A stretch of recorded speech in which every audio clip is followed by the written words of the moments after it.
pandangan Allah dia itu adalah satu. Itu pakai kata yahid. Ya, suami istri Ya, itu di ayat berapa? Biar saya cek. satu ya. Ya, Coba, di ayat berapa? saya mesti cari lagi. Ya, itu perlu waktu. Nanti oke lah, saya cari ya. Tapi saya jelaskan. Kan bisa di googling itu. Maksudnya itu mungkin di kejadian-kejadian awal yang kemudian laki-laki itu setelah menikah dia menyatu dengan istrinya menjadi satu daging begitu. Saya nggak mempersiapkan itu karena Enggak, soalnya kalau yahid itu saya bingung, Pak. Dari 9 tata bahasa Ibrani itu dia masuk yang mana? Apakah Paal atau Pual, PL, Hitpael, Nitpael atau yang mana? Iya, sebentar lagi dicari. Kalau bahasa Arab itu kan fa'ala, yaf'alu, fa'lan, wa maf'alan. Nah, itu juga mereka punya rumusan itu. Mereka namanya rumus fa'al, kalau kita namanya rumus fi'il. Nah, itu masuknya yang mana yahid itu? Bentar. Jadi saya tambahkan sedikit ya. Karena keganjilan yang kemudian timbul mengempal lebih jauh dari ajaran semua para nabi terdahulu, termasuk ajaran Yesus, maka ajaran Kristen itu akan melahirkan sebuah kebingungan, sebuah kepanikan, dan ujung-ujungnya histeris, seperti yang dialami Bapak ini. Itu kenapa? Akibatnya karena yaitu tadi, pemahaman tentang Roh Kudus didefinisikan, diimani dengan doktrin yang berbeda dengan pemahaman sang pemilik kitab. Makanya saya mengatakan tadi bahwa kekuatan mana yang telah membuat pemahaman tentang Roh Kudus itu menyimpang dari asal-usulnya yang sebenarnya. Nah, makanya saya sering mengatakan bahwa kekristenan itu pada dasarnya adalah pemahaman lama yang dianut oleh penjajah Romawi yang menguasai tanah Yudea yang memahami tentang monoteisme. Nah, dari pemahaman inilah kemudian karena mereka penguasa ini membawa kekuatan. Kekuatan inilah yang kemudian digunakan untuk mengajarkan ajaran yang mereka pahami di negara mereka, masuk ke dalam pengajaran Yesus, maka lahirlah yang istilahnya Kristen. Makanya ketika kita mencoba mengorek-ngorek, bertanya terus tentang apa hubungannya dalil-dalil perjanjian baru dengan perjanjian lama, kaitannya dengan Roh Kudus, teman-teman Kristen, mohon maaf kata, saya harus mengatakan mereka akan panik. Tidak akan menemukan tentang di mana titik terangnya, benang merahnya di mana gitu loh. Sementara Yudaism sampai hari ini mereka masih mensucikan apa yang disebut dengan Elohim tanpa ada sentuhan sedikit pun tentang esensi ciptaan. Baik itu Roh Kudus, baik itu malaikat, baik itu nabi. Sementara kalau kita ingin mengkritisi lebih jauh, ini netral ya, bukan karena kita Muslim atau karena kita Yudaism, kita netral. Yesus sendiri mengatakan bahwa sosok Roh Kudus yang kemudian dituhankan sahabat kita Kristen, menurut Yesus, esensi tersebut tidak berkata-kata dari dirinya sendiri. Berarti apa iya sosok pencipta demikian tipikalnya? Tidak bisa berbahasa Indonesia yang benar.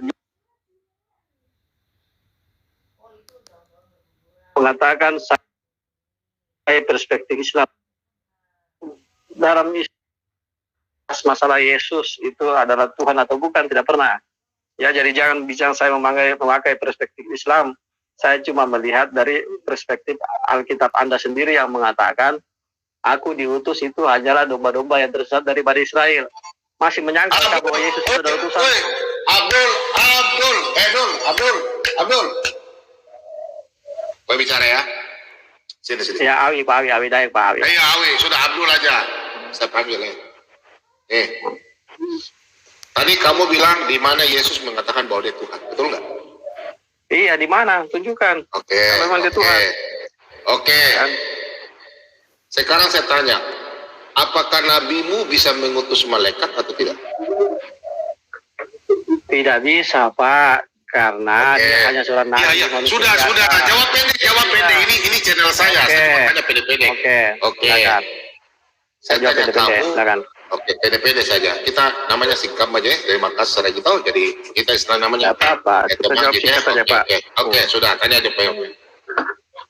Nabimu pernah bisa mengutus Gabriel? Tidak. Atau Gabriel yang berkata firman Tuhan? Tidak ya?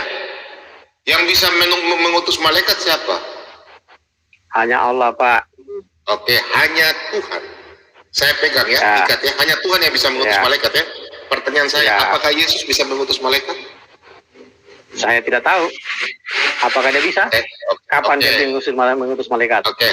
Kalau dia mengutus malaikat, berarti dia Tuhan kan? Kalau orang yang bisa mengutus malaikat, berarti dia Tuhan kan?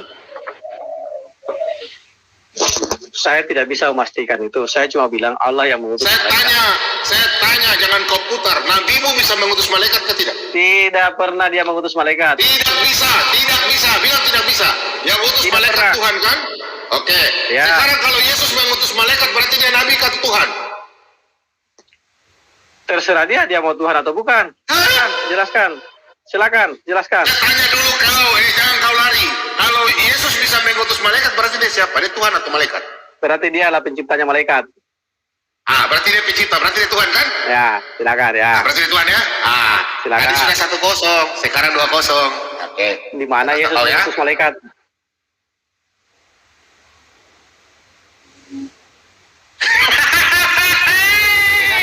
Terus dulu, di mana? Ketawa dulu, Pak. Masuk karung lagi. Baca ini tulisan merah. Baca ya, sayangku. Silakan. Oke. Ya, baca tulisan merah. Oke. Aku Yesus, ya kan? Ini apa ini? Kitab Wahyu kan? Kitab mimpi kan ini? Telah mengutus malaikatku dan untuk memberikan kesaksian kepada semuanya, kepadamu bagai jemaat-jemaat. Aku adalah Tunas, yaitu keturunan Daud, bintang timur yang gilang gemilang. Oke, silakan. Apa itu maksudnya? Berarti itu apa? Dia mengutus malaikat. Oke.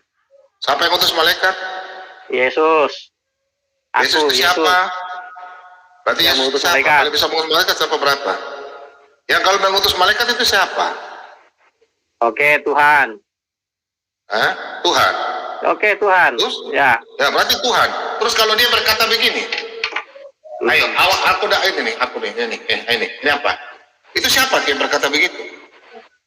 Oke, silakan. Oke, Tuhan. Oke, Tuhan. Sekarang kau bilang ini kitab Wahyu. Sekarang sambil dia Matius. Matius ini siapa? Ayo. Matius, Markus, Lukas, Yohanes, Injil ya. Sekarang saya tanya. Pak, soal Matius. Nabimu, sebentar. Nabimu bisa mengutus nabi ke tidak? Anda kan bertanya siapa itu? Sebentar. Saya jawab dong. Nabimu bisa mengutus nabi kan tidak? Ayo, nabimu bisa mengutus nabi nggak? Tidak ada nabi setelah Nabi Muhammad. Tidak ada Nabi Muhammad. Tapi nabimu punya hak bisa mengutus nabi kan tidak? Kau baca dari nabi-nabi sebelumnya. Nabi Musa bisa mengutus Nabi Yesaya atau Nabi Yeremia, bisa nggak? Bagaimana caranya Muhammad mengutus nabi sedangkan dia nabi terakhir? Logisnya di mana gitu? Coba berpikir. Nabimu kan nabi di Arab, bukan nabi di Israel, nabi di Arab. Kan saya tanya. Secara logis. Logis. Oke, sekarang otakmu saya pikir dulu. Saya sekarang tanya kau dulu. Dia adalah Nabi Musa bisa. Sebentar saya tanya dulu. Nabi Yesaya bisa mengutus Nabi Yeremia? Nabi bisa seorang mengutus nabi? Saya tanya. Apa? Karena memang dia ada sezaman dengan itu. Nah, maksudnya Nabi bisa mengutus nabi? Boleh. Nabi bisa mengutus nabi? Bisa. Oke, teman-teman, dia bisa berkata bahwa Nabi mengutus Nabi. Silakan tunjukkan dalilnya. Silakan teman-teman. Dia sudah masuk dalam tunjukin kamu banyak tunjukin Nabi. Tunjukin. Sudah masuk dalam. Silakan teman-teman lanjut. Sudah berangkat. Ada yang bilang begitu. Saya mengatakan Pak Momom, tinggalin saya berdua aja Pak Momom. Tinggalin saya berdua Pak sama dia. Enggak, tunggu. Saya sudah menjawab 3 pertanyaan. Jawab pertanyaan lagi. Saya sudah menjawab 3 pertanyaan. Saya enggak ada. Sudah masuk. Tadi sudah ditunjukin Alkitab itu. Yang mengutus malaikat siapa? Awi botol. Yesus. Mengutus malaikat. Udah selesai dia Pak, Validara udah selesai. Yesus. Kenapa Tuhan apa lagi bukan? Yesus? Tuhan apa bukan? Ya Tuhan. Ya udah Pak Bobam turunin, dia udah ngakuin Tuhan. Udah turun. Sekarang gini aja.